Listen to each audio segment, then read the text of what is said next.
তো फ्रेंड्स আজকের ভিডিওতে আমরা চার্ট অ্যানালাইসিস নিয়ে ডিসকাস করব। বেসিক্যালি আমরা যখন ট্রেডিং করি আমরা দুটো টাইপের অ্যানালাইসিস করে থাকি, একটা টেকনিক্যাল একটা ফান্ডামেন্টাল। বাট আমরা যারা সুইং ট্রেডিং করি বা শর্ট টার্মের মধ্যে একটা প্রফিট করতে চাই তারা আমরা বেসিক্যালি টেকনিক্যাল অ্যানালাইসিসটাকে ফোকাস করি। আর এই টেকনিক্যাল অ্যানালাইসিসের মধ্যে আছে যেটা ফার্স্ট পার্ট আছে আমাদের চার্ট অ্যানালাইসিস, যেটা খুবই ইম্পর্টেন্ট আমাদের ট্রেডিং এর জন্য। আর এই চার্ট অ্যানালাইসিস করার সময় আমরা কয়েকটা জিনিসকে মিস আউট করে যাই, আর সেগুলোকে আমরা খেয়াল করি না। আর আমরা আজকের ভিডিওতে বেসিক্যালি খুব ইম্পর্টেন্ট হতে চলেছে, কারণ আমরা যে যেমন ভাবে চার্ট অ্যানালাইসিস করি না কেন, আজকের ভিডিওতে আমরা খুব ডেপথে গিয়ে এমন সূক্ষ্ম কয়েকটা পয়েন্ট দেখবো যেগুলো কিন্তু আপনার ট্রেডিং জার্নিটাকে, ট্রেডিং এর যে চার্ট অ্যানালাইসিসটাকে অনেকটা গিয়ার আপ করবে, অর্থাৎ একটু লেভেল আপ হবে। দেখবেন অনেকটা স্ট্রেংথ বাড়বে আপনার চার্ট অ্যানালাইসিসে, সেটা দেখবো। খুব ইম্পর্টেন্ট হবে, ভিডিওটা দেখতে থাকুন। এবার তার সাথে ফার্স্ট আমরা জেনে নিই যে আমরা খুব সংক্ষেপে জেনে নেবো যে চার্ট অ্যানালাইসিসটা কি। নেক্সট আমরা জানবো যে চার্ট অ্যানালাইসিস কেন এত গুরুত্বপূর্ণ একটা পার্ট। তারপরে আমরা আসছি যে আমাদের চার্ট অ্যানালাইসিসের যে স্ট্র্যাটেজি বা চার্ট অ্যানালাইসিসের ক্ষেত্রে আমরা কিভাবে একটু গিয়ার আপ করবো বা আমরা একটু অ্যাডভান্স লেভেলে যাবো, সেটা নিয়ে আসছি। তো ফার্স্ট আজ বুঝতে হবে চার্ট অ্যানালাইসিসটা কি। খুব সংক্ষেপে যদি বলা হয়, দেখুন কি হয়, মার্কেট সকাল 9টা 15 থেকে ওপেন হয়, 3টে 30 পর্যন্ত চলতে থাকে। একটা টাইম পিরিয়ডের মধ্যে যদি আমি দেখি যে চার্ট কি, চার্ট হলো অনেকগুলো ক্যান্ডেলের সমাহার। অনেকগুলো ক্যান্ডেলকে নিয়ে আমরা যখন একসাথে একটা টাইম ফ্রেমে ফেলি তো দেখি যে সেটা হচ্ছে একটা চার্ট। বাট একটা ক্যান্ডেল কি, ক্যান্ডেল হলো একটা সময়, একটা নির্দিষ্ট পিরিয়ড। সেটা হতে পারে 1 ঘন্টা, সেটা হতে পারে একদিন, সেটা হতে পারে 5 দিন, সেটা হতে পারে 1 উইক ক্যান্ডেল, মানে একটা সপ্তাহের ক্যান্ডেল, সেটা হতে পারে 1 আওয়ারলি ক্যান্ডেল। অর্থাৎ কি একটা ঘন্টা, 1 ঘন্টার ভেতরে মার্কেটে কি হালচাল ঘটলো, তো সেইটাকে কি হয় না, ক্যান্ডেল একটা রিপ্রেজেন্ট করে। কি না, হাই গেছিল এখানে, লো এসেছিল এখানে, ওপেন হয়েছিল এখানে। তো এই হিসাবে যদি হয় ক্যান্ডেলটার, এটা হবে আপনার উইকস আর এটা হবে বডি। অর্থাৎ একটা ক্যান্ডেল একটা টাইম ফ্রেমে রিপ্রেজেন্ট করে, যেখানে তার হাই কতটা, লো কতটা, ওপেন কোথায় হয়েছিল, ক্লোজ কোথায় হয়েছে। এবার এই যে ক্যান্ডেল, এটাকে আমি বিভিন্ন টাইম ফ্রেম করতে পারি, আওয়ারলিতে করতে পারি, ডেলিতে করতে পারি, 2 আওয়ারলিতে করতে পারি, মিনিটে করতে পারি, ঘন্টায় করতে পারি, ডেলিতে করতে পারি, উইকলিতে করতে পারি, মান্থলিতে করতে পারি। তো এবার এই যে ক্যান্ডেল, এইরকম অনেকগুলো ক্যান্ডেল যখন একসাথে থাকবে সেটাকে আমরা চার্ট বলবো। বোঝা গেল, সংক্ষেপে বোঝা গেল। যেমন কি হয়, আমাদের 24টা ঘন্টা যখন আমরা একসাথে 60 মিনিট মানে একটা ঘন্টা, 60 মিনিট মানে একটা ঘন্টা, আবার এরকম 1 ঘন্টা 2 ঘন্টা করে যখন 24টা ঘন্টা একসাথে জুড়ে যাবে সেটা হয়ে যাবে কি একটা দিন। আবার ওরকম একটা দুটো করে যখন 7টা দিন একসাথে জুড়ে যাবে তখন হয়ে যাবে একটা সপ্তাহ। আবার একটা দুটো তিনটা করে যখন সপ্তাহ, 4টে সপ্তাহ হয়ে যাবে, সেটা মাস হয়ে যাবে। ঠিক তেমনই ক্যান্ডেলের ক্ষেত্রে আমরা যখন এই আওয়ারলি ক্যান্ডেলটাকে, আমরা এরকম আওয়ারলিটাকে যখন আমরা আজকের যে ট্রেডিং সেশন সেখানে যখন আমরা 1 ঘন্টার মার্কেটের মুভমেন্টটাকে দেখবো, সেটাকে বলা হচ্ছে আওয়ারলি ক্যান্ডেল। আবার অনেকগুলো আওয়ারলি ক্যান্ডেলকে নিয়ে হচ্ছে ডেলি ক্যান্ডেল। এবার ধরুন আমি যখন অনেকগুলো ক্যান্ডেলকে একসাথে ফেলে দিচ্ছি, চার্টের একসাথে ফেলছি, তখন এটা কি হয় না, চার্টে রূপান্তরিত হচ্ছে। আমি যখন চার্ট দেখছি যে কিরকম মার্কেটটা ধারাবাহিকতার সাথে কিরকম ভাবে মুভমেন্ট করছে, এটা গেল চার্ট। এবার এই চার্টটাকে দিয়ে আমরা কি করবো, চার্টটাকে অ্যানালাইসিস করবো যে প্রাইসটা কিরকম ভাবে মুভমেন্ট দেখাচ্ছে। এইটার অ্যানালাইসিসটা হচ্ছে চার্ট অ্যানালাইসিস। এবার এটা কেন গুরুত্বপূর্ণ, চার্ট অ্যানালাইসিস কেন গুরুত্বপূর্ণ?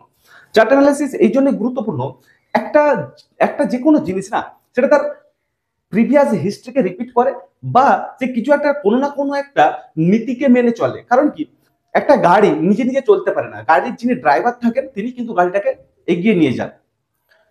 তো ঠিক তেমনই শেয়ার মার্কেটে যখন কোনো একটা শেয়ারের মুভমেন্ট হচ্ছে না, সেই শেয়ারের পেছনে কোনো না কোনো একটা বড় প্লেয়ার রয়েছে, কোনো না কোনো একটা বড় প্লেয়ার রয়েছে। এবার যেই বড় প্লেয়ার, যারা বড় প্লেয়ার রয়েছে না, ওনারা বেসিক্যালি কি হয়, কিছু কিছু স্টকে তাদের গতি প্রকৃতি বা তাদের নেচারটা সেমই থাকে। তো যখন এরকম কি হয় দেখবেন, হয়তো আপনার সাথে হতে পারে, যখন আমরা কোনো স্টক অনেক দিন ধরে স্টকটাকে অবজার্ভ করছি, অনেক দিন ধরে স্টকটাকে দেখতে থাকছি, তো এরকম কি হয়, স্টকটা আমরা গতি প্রকৃতিটা অনেকটা বুঝতে পেরে যাই। আচ্ছা এই স্টকটা বারবার কিন্তু হয়তো যখন নিচের দিকে কারেকশন করে ম্যাক্সিমাম 10%ই কারেক্ট করে, তারপরে ফের আবার উপরে উঠতে থাকে। বা এই স্টকটা যখন নিচের দিকে আসার পরে একটা এরকম হ্যামার ক্যান্ডেল বানায়, তারপরে ফের উপরের দিকে ওঠে। বাট 11 কিছু না কিছু এরকম একটা থাকে। আপনার সাথে হয়তো হবে, আপনি হয়তো দেখবেন বিভিন্ন স্টকে, আপনি যেগুলোকে অনেকদিন ধরে অবজার্ভ করছেন তাদের একটা নেচারটা আপনি বুঝতে পেরে গেছেন, বা আপনি বুঝতে পারেন অন্যান্য স্টকের তুলনায় সেই স্টকের নেচারটা আপনি বুঝতে পারেন। ঠিক তেমনই এর কারণ হচ্ছে, প্রত্যেকটা স্টকের পেছনে, যিনি স্টকটা মুভ করার পিছনে কোনো একটা পার্টিকুলার বড় প্লেয়ারের হাত থাকে।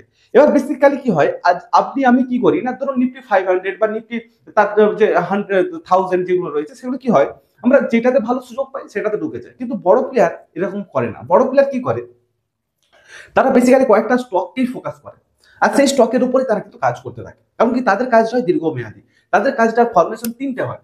এক, অ্যালোকেশন হবে, দেন একটা মুভ হবে, দেন আবার এখানে ডিস্ট্রিবিউশন হবে, তারপরে ফাইনালি আবার প্রাইসটা পড়বে। তো বড় প্লেয়াররা কিন্তু এইভাবে কাজটাকে করে থাকে। কারণ কি, তাদের ক্যাপিটালটা হচ্ছে হিউজ, আমার আপনার ক্যাপিটাল কম, তার ক্যাপিটাল হিউজ। এইখানে যখন অ্যালোকেশন করবেন, কয়েক কোটি টাকার অ্যালোকেশন করেন, কয়েকশো কোটি টাকার এখানে কেনাকাটা করেন, আবার এখান থেকে যখন ডিস্ট্রিবিউট হবে তখন কয়েকশো কোটি টাকা ডিস্ট্রিবিউট হচ্ছে, আমি কত করবো, লাখে করবো অবভিয়াসলি সেটা। তো ওনারা যখন করবেন, একটা বড় মানি যখন এখানে ডিপ্লয় হবে, বড় মানি যখন একটা ইনভেস্ট হবে, তখন সেটাকে ধীর স্থির ভাবে চালাতে হয়, ধীর স্থির ভাবে অল্প অল্প করে নিতে হয়। আর এটা কি হয়, এই চার্ট অ্যানালাইসিস যখন আমরা করতে থাকি তখন কিন্তু আস্তে আস্তে একটা স্টকের গতি প্রকৃতিটাকে বুঝতে পারি, যে কি হতে চলেছে, কি করতে পারে। বোঝা গেল? এই কারণে চার্ট অ্যানালাইসিসটা খুব ইম্পর্টেন্ট, যে পরবর্তী স্টেপ কি হতে পারে। আজকে বিগত 3 দিনে এরকম ভাবে চলেছে, বিগত 3 দিনে এরকম ভাবে মার্কেটটা চলেছে, আজকে এইভাবে চলেছে, আজকে এইভাবে এখানে এসে দাঁড়িয়েছে, তো নেক্সট কি হতে পারে এখানটায় এসে। তো চার্ট অ্যানালাইসিস থেকে আমরা অনেকটা ক্লিয়ার হতে পারি। বোঝা গেল? তো চার্ট অ্যানালাইসিসটা কি, চার্ট অ্যানালাইসিস কেন করবো, ক্লিয়ার। তো এবার আমরা যেটা মেইন জিনিস সেটাতে আসবো। এবার দেখুন, জিনিসটা যেটা হয় যে চার্ট অ্যানালাইসিসের ক্ষেত্রে কি হয়, আমি কি বললাম না, কয়েকটা ক্যান্ডেলকে যখন আমরা একসাথে টাইম ফ্রেমে ফেলছি, তো সেটা কয়েকটা ক্যান্ডেলকে যখন একসাথে আমরা দেখছি, সেটা একটা অ্যাকচুয়াল চার্ট। চার্ট দেখছি, স্টকটার মুভমেন্টটাকে দেখছি একটা নির্দিষ্ট টাইম ফ্রেমের ভিত্তিতে। তো সেরকমই যখন একটা ক্যান্ডেল, এবারে ক্যান্ডেলটার ভেতরে কি আপনাকে অ্যানালাইসিসটা করতে হবে। কারণ কি, আমরা কি দেখলাম যে একটা চার্ট মানে কয়েকটা ক্যান্ডেলের সমষ্টি, কয়েকটা ক্যান্ডেলের সমষ্টি। তাহলে একটা ক্যান্ডেলের কি সমষ্টি সেটা আমাদেরকে বুঝতে হবে। এই একটা ক্যান্ডেলের ফরমেশনকে যদি আমি বুঝতে পারি, তবে না গিয়ে আমি এখানে যখন 5টা ক্যান্ডেল থাকবে সেটা অ্যানালাইসিস করতে পারবো। বোঝা গেল? তো ফার্স্ট আমাদেরকে একটা ক্যান্ডেলটাকে ফার্স্ট অ্যানালাইসিস করতে হবে। কারণ কি, ধরুন এই দিকটাতে অনেক ক্যান্ডেল রয়েছে চার্টে, লাস্ট আমাদের এই জায়গাটাতে গিয়ে মার্কেটটা ক্লোজ দিয়েছে, এরপরে কি আমি ভাবছি যে এরপরে নেক্সট কি হতে পারে। আমার কাছে প্রশ্ন, যে এই ক্যান্ডেলটা, ধরুন এই দিকটাতে অনেকগুলো ক্যান্ডেল রয়েছে, এই ক্যান্ডেলটা আজকের ক্যান্ডেল, আমি আজকে অ্যানালাইসিস করছি, চার্ট অ্যানালাইসিস করছি যে হোয়াট নেক্সট, নেক্সট কি হবে, এখান থেকে প্রাইসটা কি উপরে যাবে না নিচে আসবে, হোয়াট নেক্সট। তো লাস্ট ক্যান্ডেলটা যখন আমরা অ্যানালাইসিস করব, আগে ফার্স্ট আমরা ক্যান্ডেলটাকে অ্যানালাইসিস করব। ওভারঅল যে এদিকটাতে যা চার্ট থাকবে সেটার থেকেও ফার্স্ট আমরা কি করবো না, এখানে লাস্ট যে ক্যান্ডেলটা, সেই ক্যান্ডেলটাকে অ্যানালাইসিস করবো। সেটা আপনি যে টাইম ফ্রেমে করুন না কেন, যে সেটা আওয়ারলি হতে পারে, সেটা 15 মিনিটের হতে পারে, সেটা 20 মিনিটের হতে পারে, সেটা আধা ঘন্টার হতে পারে, সেটা 2 ঘন্টার হতে পারে, 4 ঘন্টার, একদিন, এক সপ্তাহ, যা খুশি হতে পারে। তো এবারে যে ক্যান্ডেলের কনসেপ্টটাকে আমাদেরকে ক্লিয়ার করতে হবে। ধরুন সাপোজ আমি ধরে নিচ্ছি এটা একটা গ্রিন ক্যান্ডেল। গ্রিন ক্যান্ডেল মানে কি না, প্রাইসটা বেড়েছে। তো প্রাইস বেড়েছে মানে কি না, এখানে ওপেন হয়েছিল, এখানে ক্লোজ হয়েছে, আর 9টা 15 থেকে যে 3টে 30, তো তার মধ্যে থেকে সব থেকে লো এসেছিল এখানে, আর হাই মেরেছিল এখানে। বোঝা গেল? তো এবার ব্যাপারটা হচ্ছে কি না, তাহলে যে গ্রিন ক্যান্ডেলটা, এবার এই যে গ্রিন ক্যান্ডেলটা কেন তৈরি হলো, গ্রিন ক্যান্ডেলটা তৈরি হলো এই যে টাইমটা সকাল 9টা 15 থেকে যে 3টে 30 পর্যন্ত, এই যে টাইমটায় মার্কেটে কি হয়েছে, মার্কেটে একটা যুদ্ধ চলেছে, বায়ার আর সেলারের মধ্যে যুদ্ধ চলেছে, যেটা আমি অবভিয়াসলি সবসময় বলতে থাকি। হয়তো যারা আমার ভিডিও নতুন দেখছেন জানেন না, বাট যারা আমার ভিডিও দেখে দেখে আসেন তারা জানেন। আর একটা জিনিস বলে রাখি, যারা আপনারা সত্যি সত্যি নতুন দেখছেন আর এখনো পর্যন্ত ভিডিওটাতে টিকে রয়েছেন, আশা করি আপনাদের ভিডিও ভালো লাগছে, তো অবশ্যই চ্যানেলটাকে সাবস্ক্রাইব করুন, লাইক করুন, বন্ধুদের সাথে শেয়ার করুন। আরো আমাদের যে প্লে লিস্টে চলে যান বা ভিডিও লিস্টে চলে যান, অনেক অনেক ভালো ভালো ভিডিও রয়েছে, ভলিউম অ্যানালাইসিসের ভিডিও রয়েছে, তো সম্পূর্ণ দেখুন। ওরকম 5 মিনিট 10 মিনিটের ভলিউম অ্যানালাইসিস নয়, ডেপথে গিয়ে ভলিউম অ্যানালাইসিস রয়েছে, 3টে 4টে ভিডিও রয়েছে শুধু ভলিউম অ্যানালাইসিসের উপর। দেখুন, খুব খুব আপনার নলেজ বাড়বে। আরো জিনিস হচ্ছে, আপনারা যদি কোনো টপিক নিয়ে ডিসকাস করা থাকে সেটা আমাকে জানান। আরেকটা জিনিস বলে রাখি, আমাদের না, আপনাদের অনেকের রিকোয়েস্টে আমরা একটা হোয়াটসঅ্যাপ গ্রুপ ওপেন করেছি, হোয়াটসঅ্যাপ গ্রুপ, যেখানে আমি কখন কোন স্টকটা বাই করছি, সেল করছি, হোল্ড করছি, আমার অ্যাক্টিভিটিটা আমি ওখানে দিতে থাকি। তো আপনি সেটা যদি আমার সাথে জুড়ে থাকতে চান, তো আপনি অবশ্যই সেখানে জয়েন হতে পারেন সম্পূর্ণ ফ্রিতে। ঠিক আছে? এই ভিডিও ডেসক্রিপশনে লিংক আমি দিয়ে দিয়েছি। আর অবশ্যই যদি নতুন হয়ে থাকেন চ্যানেলটাকে সাবস্ক্রাইব করে দিন। তো দেখুন, এই যে ক্যান্ডেলটা কি হলো, এই 9টা 15 থেকে 3টে 30 এর মধ্যে একটা বায়ার আর সেলারের মধ্যে দারুণ কেনা বেচা হচ্ছে। এখান থেকে এই যে ক্যান্ডেলটার ফরমেশনটা কি হয়েছে, ওপেন হয়েছিল এখানে, এখান থেকে বায়াররা এখান থেকে ফার্স্ট গেল না, সেলাররা sell sell sell sell sell sell করে এখানে নামিয়ে দিয়েছিল প্রাইসটাকে, এই লেভেলটাতে নামিয়েছিল, সেল সেল করেছিল। তারপরে এখান থেকে কোনো না কোনো ভাবে একটা বাইং প্রেসার আসে। বাইং প্রেসার মানে কি না, ডিমান্ড তৈরি করবে। বাইং প্রেসার আর আসা মানে যেখানে চাহিদা তৈরি হবে, ডিমান্ড তৈরি হবে, যে ডিমান্ডের কারণে প্রাইসটা দেখুন উপর দিকে উঠে গেছে, প্রাইসটা উপরে উঠে গেছে। তো আমি যদি ক্যান্ডেলটা অ্যানালাইসিস করি তো আমি ফার্স্ট কি বুঝলাম যে এই যে লেভেলটা, এই লেভেলটাতে আসার পরে প্রাইসটা যখন উপরে উঠছে এখানটাতে কোনো না কোনো ভাবে একটা ডিমান্ড জোন বা ডিমান্ড তৈরি হচ্ছে। সবাই তো আপনাকে বলে কি সাপোর্ট রেজিস্ট্যান্স ড্র করতে, তাই না? বাট আগে আপনি একটা ক্যান্ডেলের জিনিসটাকে বুঝুন, ভেতরে ডেপথে গিয়ে বুঝুন, ডেপথ অ্যানালাইসিস করুন একটা ক্যান্ডেলে কি হচ্ছে, একটা সাপোর্ট কি। অনেকগুলো ক্যান্ডেল মিলে যখন দেখবো কি একটা জায়গাতে বারবার রিঅ্যাকশন খাচ্ছে, সেটাকে আমরা বলবো রেজিস্ট্যান্স জোন। একটা জোনটাতে এসে বারবার অনেকগুলো ক্যান্ডেল যখন দেখবো সাপোর্ট দিচ্ছে, সেটাকে বলছি সাপোর্ট জোন। বাট সেটা তো অনেকগুলো ক্যান্ডেল হয়ে গেল। একটা ক্যান্ডেলকে ফার্স্ট অ্যানালাইসিস করুন, একটা ক্যান্ডেল, তাহলে দেখুন অনেক ক্লিয়ার হয়ে যাবে।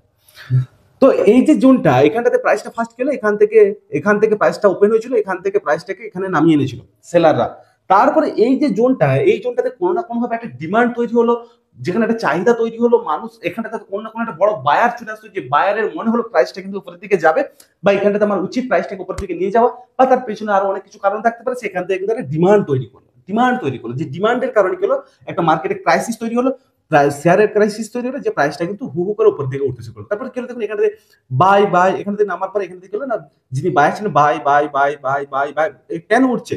কারণ কি যত বাই করছে তত ডিমান্ড আসছে বলে প্রাইসটা উপরের দিকে যাচ্ছে। Bye bye bye bye bye bye করে প্রাইসটাকে উপরে নিয়ে গেল। কতটা নিয়ে গেছিল? এই যে জোনটা, এই যে লেভেলটা, এই যে হাই হাই যেটা হয়েছিল, সে হাই পর্যন্ত নিয়ে গেছিল, তাই তো? এতটা নিয়ে চলে গেছিল বায়াররা। এরপরে কি হলো মার্কেটটাকে দেখুন, এখান থেকে কোনো না কোনো ভাবে একটা সেলিং প্রেসার আসলো, যে প্রেসারের কারণে প্রাইসটা এখান থেকে সেল সেল সেল সেল হয়ে এখানে এসে আলটিমেট ক্লোজ দিয়েছে। তার মানে কি কোনো না কোনো ভাবে নিচ থেকে একটা বাইং প্রেসার আছে বলে প্রাইসটাকে তুলেছে। আবার এই যে ক্যান্ডেলের উপরটা, এই ক্যান্ডেলের উপরটাতে কোনো না কোনো ভাবে একটা সেলিং মানে সেলার রয়েছে, বড় সেলার, যে চাইছে না যে এই জোনটার উপরে প্রাইসটা যাক, এই জোনটার উপরে প্রাইসটা যাক। তার মানে আমার কাছে দুটো জিনিস ক্লিয়ার হয়ে গেল, কি না এখানটাতে বায়ার আছে, এখানটাতে সেলার আছে, যে মানে এই ক্যান্ডেলটার ভিত্তিতে, এই ক্যান্ডেলটা হতে পারে 1 ঘন্টার ক্যান্ডেল, এইটা হতে পারে 1 ডে ক্যান্ডেল, এই ক্যান্ডেলটা হতে পারে 1 উইকের ক্যান্ডেল। তো কি আমি যেটাই দেখি না কেন, অ্যানালাইসিস সেম, যে এই নিচের জোনটাতে আছে বায়ার, আর এই যে বায়ার কিন্তু চাইছে প্রাইসটাকে উপর দিকে নিয়ে যেতে, আর এই জোনটাতে রয়েছে সেলার, যে চাইছে প্রাইসটাকে নিচের দিকে নিয়ে আসতে। সে চাইছে, সে সেলিং করছে বলেই তো প্রাইসটা উপরে গেছিল, তার প্রাইসটা এখান থেকে উপরে গেছিল, তারপরে নিচে এসে বডিটা এখানে ক্লোজ দিয়েছে। তার মানে কি হাই তো এখানে গেছিল, হাইয়ের কাছে টিকতে পারেনি। কেন টিকতে পারেনি? কোনো না কোনো ভাবে এখান থেকে কিন্তু একটা সেলিং প্রেসার আসছে, যেখান থেকে সেল সেল অত্যধিক সেল হলে কি হবে, অত্যধিক মার্কেটে আপনি যখন যে জিনিসটা কিনতে চান, যেটা যখন সিজন থাকে সেই সময় কি সেটার দাম কমে যায়। কারণ কি না, সেটার উৎপাদনটা বেশি হয়, সেটা মার্কেটে অ্যাভেলেবিলিটি বেশি থাকে, যে কারণে তার প্রাইসটা কমতে থাকে। তাহলে কিছু এখানে শেয়ারটাকে অ্যাভেলেবেল দিয়ে দিচ্ছে, সেল করে দিচ্ছে, যে কারণে কিছু এটা মার্কেটে যে ক্রাইসিস ভাবটা থাকছে না, যোগানটা অত্যধিক হয়েছে, যে কারণে প্রাইসটা নেমে চলে আসলো। বোঝা গেল? তার মানে কি আমি দেখলাম এখানে সেলারের একটা জোন পাচ্ছি, আমি এখানে বায়ারের জোন পাচ্ছি একটা। এর পরের স্টেপ কি হবে? এই যে কোশ্চেন কি না, হোয়াট নেক্সট। আমি এই ক্যান্ডেলটাকে অ্যানালাইসিস করে নিলাম। তো কি এই ক্যান্ডেলটার এইদিকে কিন্তু অনেক ক্যান্ডেল রয়েছে, এই ক্যান্ডেলটা হলো আমি লাস্ট যে ক্যান্ডেলটা আমি আজ অ্যানালাইসিস করছি, তো আজকের ক্যান্ডেলটাতে আমি অ্যানালাইসিসটা করছি। তো এবার আমি দেখবো যে প্রাইসটা তো এরকম করেছে, আমার কাছে ক্লিয়ার হয়ে গেছে। এতদূর পর্যন্ত ক্লিয়ার তো? অবশ্যই একটু কমেন্ট করুন এতদূর পর্যন্ত ক্লিয়ার।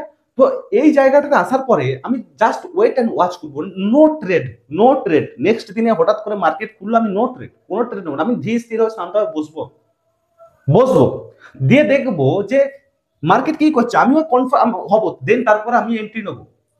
আমি আগে কনফার্ম হবো, আমিও চাই যে মার্কেট কি করতে যাচ্ছে জানবো, যে এর পরের দিন আমি দেখবো যে ক্যান্ডেলটা তৈরি হবে, ক্যান্ডেলের পরে যে নেক্সট যে ক্যান্ডেলটা হবে, সেই ক্যান্ডেলটা কিরকম ভাবে তৈরি হচ্ছে, ক্যান্ডেলটা কিরকম ভাবে রিয়াকশন দিচ্ছে।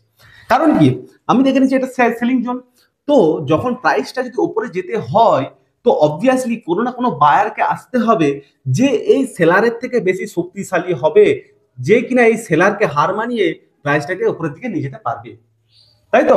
তো আমি কি করব, মানে নেক্সট তাহলে আমাদের কি করতে হবে, যে এই দাঁড়া একটু মুছে নিই, আর এখানে কি হচ্ছে।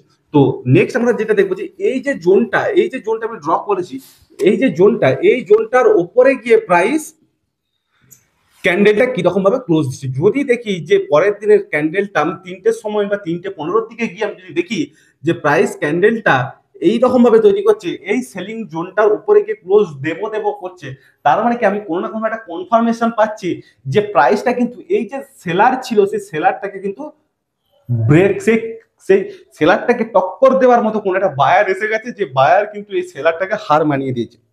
তো যদি এরকমটা হয় এবং ক্যান্ডেলটা সত্যিকার একটা ভালো ক্যান্ডেল তৈরি হয়, মানে যে ক্যান্ডেলের উপর দিকে উইক্সটা কম, বডিটা একটা সলিড বডি বানিয়ে এটাকে ব্রেক দিচ্ছে, তো তার মানে পসিবিলিটি বেশিরভাগ চান্সই বলছে প্রাইসটা পরের দিনের ক্যান্ডেলগুলো হয়তো উপর দিকে যাবে।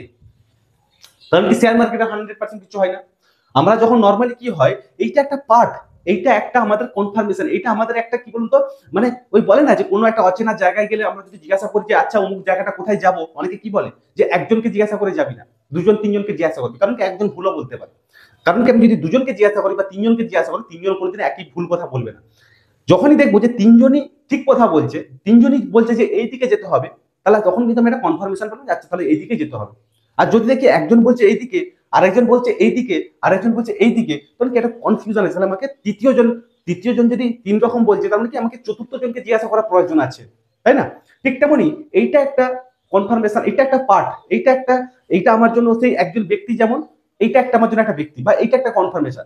এর সাথে আমি যখন আরো অনেকগুলোকে অ্যাড করবো, ভলিউম অ্যানালাইসিস অ্যাড করবো, আরো কিছু করবো, তখন আমরা কিন্তু আরো জিনিসগুলোকে আমরা আরো কনফার্মেশন পাবো। এইটার চান্স হচ্ছে 60-40, এইটা যখন হবে 60-40 রেশিও থাকবে। এবার এটার সাথে যখন আমি ভলিউম অ্যানালাইসিসটাকে অ্যাড করবো, এটার সাথে যখন আমি একটা ট্রেন্ড অ্যাড করবো, তো তখন এটার সাথে আমি যদি প্রাইস অ্যাকশনটা অ্যাড করবো, তখন এটা রেশিওটা চলে আসবে ধরুন 80-20, 80% চান্স, 20% রং, 80% রাইট, 20% চান্স রং হবার। তো ব্যাপার হচ্ছে এই জিনিসটাকে আমাদেরকে মাথাতে নিয়ে চলতে হবে। তো আমরা ফার্স্ট এখান থেকে যেটা কি শিখলাম না, ফার্স্ট আমরা ক্যান্ডেলটাকে অ্যানালাইসিস করবো, চার্ট অ্যানালাইসিসের সময় লাস্ট যে দিনে আমরা যেই দিনটাতে চার্ট অ্যানালাইসিসটা করছি সেই দিনের ক্যান্ডেল বা সেই আওয়ারলি ক্যান্ডেল বা সেই সময়টার ক্যান্ডেলটাকে আমরা দেখতে হবে। দেখার পরে যে সেলিং জোনটা, সেই সেলিং জোনের উপরে দেখবেন প্রাইসটা কিরকম মুভ দিচ্ছে পরের দিন। আমি এখানে ডেলি ক্যান্ডেল হিসাবে বলছি, তো ডেলি ক্যান্ডেল কিরকম ভাবে মুভ দিচ্ছে, সেই মুভটাকে আমাদেরকে দেখে তার মতো কিন্তু আমাদেরকে নিতে হবে। দেখবেন এখানে এরকম জিনিস হতে পারে যে ক্যান্ডেলটা গেছিল, এরকম একটা ক্যান্ডেলও বানাতে পারে, এই জায়গাতে এরকম ক্যান্ডেলও বানাতে পারে,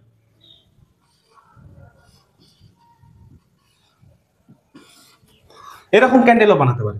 দেখবেন প্রাইসটা হয়তো সারাদিন এখান থেকে উপরে চলে গেছিল, এই জোনটার উপরে চলে গেছিল, কিন্তু এখানটাতে টিকতে পারলো না, সে এসে ক্লোজ দিল এইখানটাতে, ক্লোজ দিচ্ছে এখানটাতে, অর্থাৎ এই জোনটার নিচে, এই জোনটার নিচে।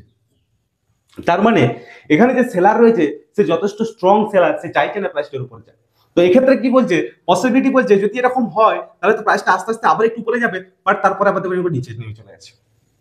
যদি ক্যান্ডেলটা এইরকম হয় তাহলে পসিবিলিটি বলছে যে প্রাইসটা হয়তো পরের 2-4টা ক্যান্ডেল উপর দিকে যেতে পারে। ক্লিয়ার হলো?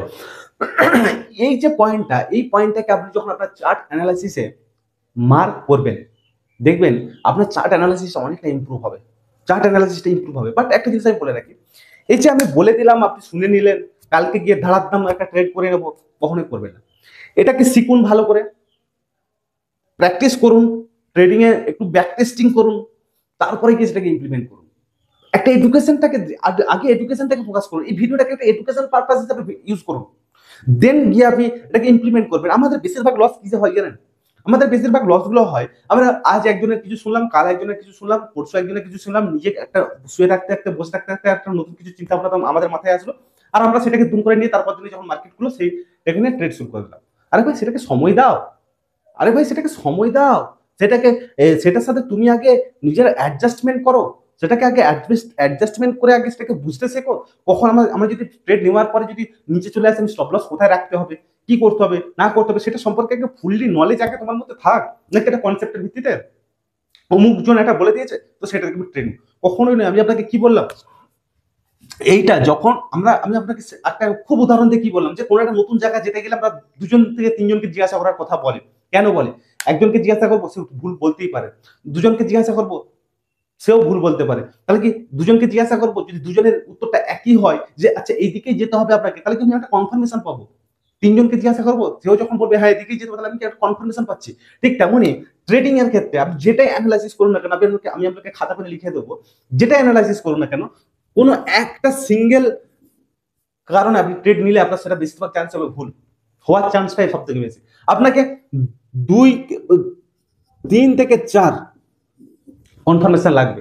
আরে বাস্তবে যদি লাগে কোনো একটা অচেনা জায়গায় যেতে গেলে, তো এখানে কেন লাগবে না? আর এখানে যারা আমরা সুইং ট্রেডিং করি তাদের জন্য মোস্ট ইম্পর্টেন্ট হচ্ছে চার্ট। এটা মুছে নিই। যারা আমরা সুইং ট্রেডিং করি তাদের জন্য আমাদের মোস্ট ইম্পর্টেন্ট যে জিনিস, সেটা ফার্স্ট হলো কি, ফার্স্ট হচ্ছে চার্ট, সেকেন্ড হচ্ছে ভলিউম, থার্ড হচ্ছে আমাদের ট্রেন্ড কি বোঝাচ্ছে, ট্রেন্ড কি দেখাচ্ছে। তো এই জিনিসগুলোকে সাথে যখন আমরা সাপোর্ট রেজিস্ট্যান্স অ্যাড করব, তখন আমাদের পার্সেন্টেজটা কি হবে, ধরুন আমরা তখন আমাদের দেখবে পার্সেন্টেজটা না আমাদের অ্যানালাইসিস থেকে যখন এই চারটি ম্যাচ করে যাবে, যখন আমাদের অ্যানালাইসিস, তখন দেখবে সেটা 80% চান্স রাইট হওয়ার, 20% চান্স থাকবে লস হওয়ার বা রং হওয়ার। তো এই জিনিসটাকে মেনটেন করতে হবে। আর আমি যেটা বললাম আজকের ভিডিওতে, ওটাকে দেখুন ভালো করে, বুঝুন ভালো করে, সেটাকে না অ্যানালাইসিস করুন ভালো করে। যত টেস্ট করবেন, যত আপনি সেটাকে নিয়ে নাড়াঘাটা করবেন, আরো বেশি বেশি শিখতে থাকবেন। আর অবশ্যই যদি চ্যানেলে নতুন হয়ে থাকেন, চ্যানেলটাকে সাবস্ক্রাইব করুন। কেমন লাগলো দেখুন, ঠিক আছে? তো চলুন, ভিডিওটা ভালো লাগলে অবশ্যই সাবস্ক্রাইব করুন, বন্ধুদের সাথে শেয়ার করুন। আর যদি ভালো লাগে তো যদি মনে হয় হোয়াটসঅ্যাপ গ্রুপে জয়েন হতে পারেন, যেখানে আমি কোন স্টকটা বাই করছি, সেল করছি, কি হোল্ড করছি, সেটা সম্পূর্ণ দেওয়া থাকে ওখানে। তো আমার সাথে জোড়া থাকার জন্য অবশ্যই জয়েন হতে পারেন, সম্পূর্ণ ফ্রিতে। এই ভিডিও ডিসক্রিপশনে লিঙ্ক দেওয়া আছে। তো নমস্কার, ভিডিওটা কেমন লাগলো একটু কমেন্টে জানিয়ে যাবেন। তো চলুন, দেখা হচ্ছে পরবর্তী ভিডিওতে। আর পরবর্তী ভিডিওতে কোন টপিকের উপর বানাবো সেটা কমেন্টে জানান আপনার মতামতটা, ঠিক আছে? তো চলুন, দেখা হচ্ছে পরবর্তী ভিডিওতে।